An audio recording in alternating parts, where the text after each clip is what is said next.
G'day Facebook, Heath Myers here, Agent of Change from heathmyers.com.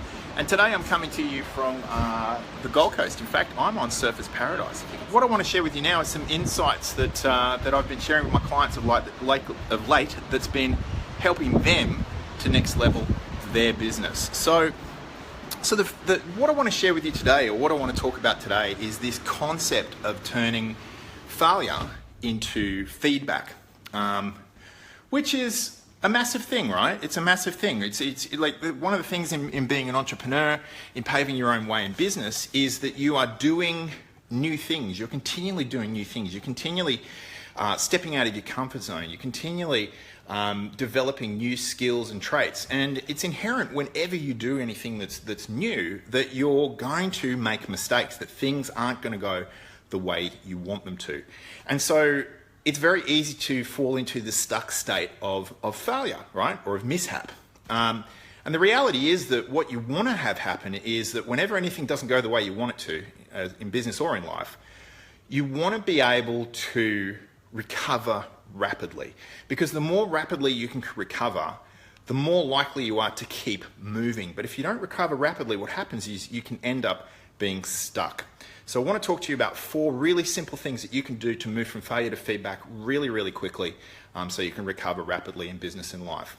So let's talk a little bit about the concept of failure first. So a big problem that a lot of my purpose coaching clients come to me with is they say, Heath, look, I keep hitting hurdles, I keep hitting hurdles, and the next one after the next one seems even larger than the last. And it's not that I'm hitting the hurdles, it's just that when I hit them, things go wrong. And I'm finding it hard to recover. And I go into this particular stuck state of feeling down on myself for what it is that's occurred. And so really what this is this: people are experiencing this state of failure. And there's a term out there, it's a bit pop psychology, but it is a genius piece of wisdom, is that there is no failure, only feedback. And it is totally, completely true. And you see a lot of people talking about it. It's a statement that pops up in all sorts of coaching circles of no failure, only feedback. It's a great reframe. There is a problem with this reframe though, is that it doesn't actually give you any level of how-to. In coaching, I've actually facilitated next to coaches who won't even say the word failure. They call it the F word. And to me personally, that's avoidance. The reality is that people experience this thing called failure. And it is a state. It feeds into anxiety, it feeds into fear, it feeds into all sorts of things. And when you're in it, you're stuck. And that's all there is to it.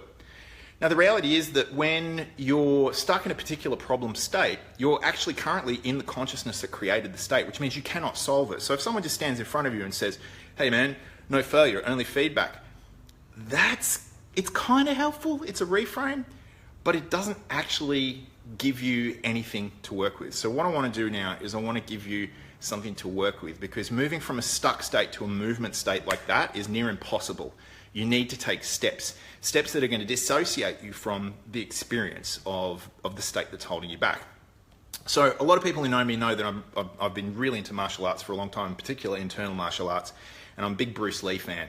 And I'm a Bruce Lee fan because there's so much genius wisdom there, right, in his teachings and philosophies. And something that I've always really loved and adhered to is this concept of absorb what is useful,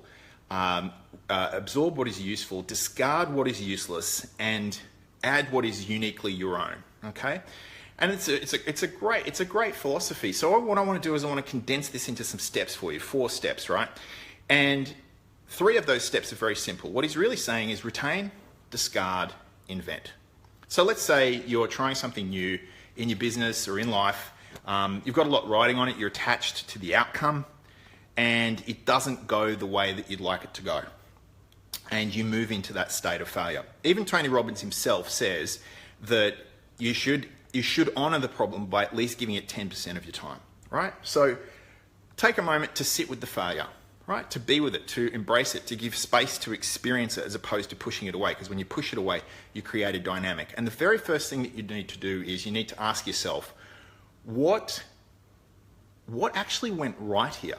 Like, what did I do well amongst all of this stuff that might have gone wrong?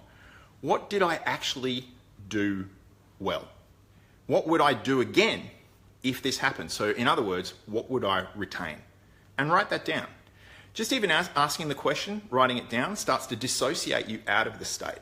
It starts to take you out of the consciousness that created the problem in the first place and starts to put you in a consciousness where you're going to find a solution so you can move forward rapidly. So that's the first step, is retain. What can I retain? Discard.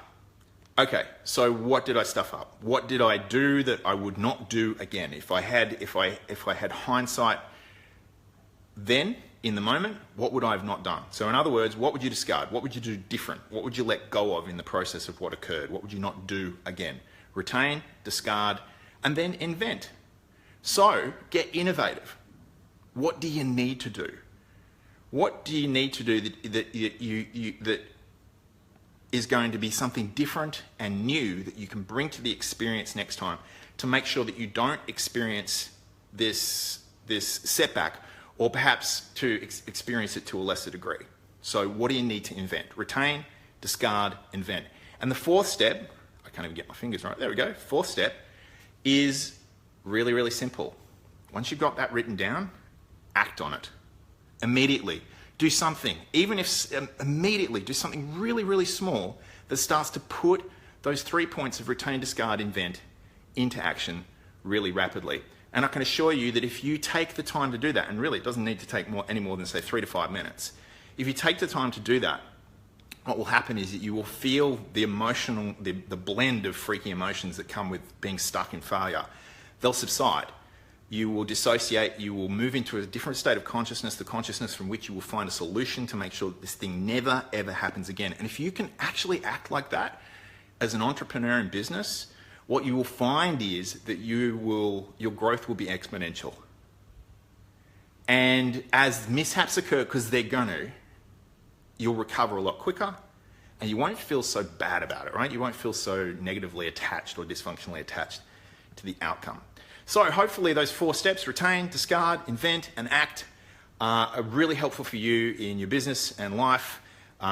If you think this has been really useful, really helpful, what I want you to do is like, comment, share, spread the good love.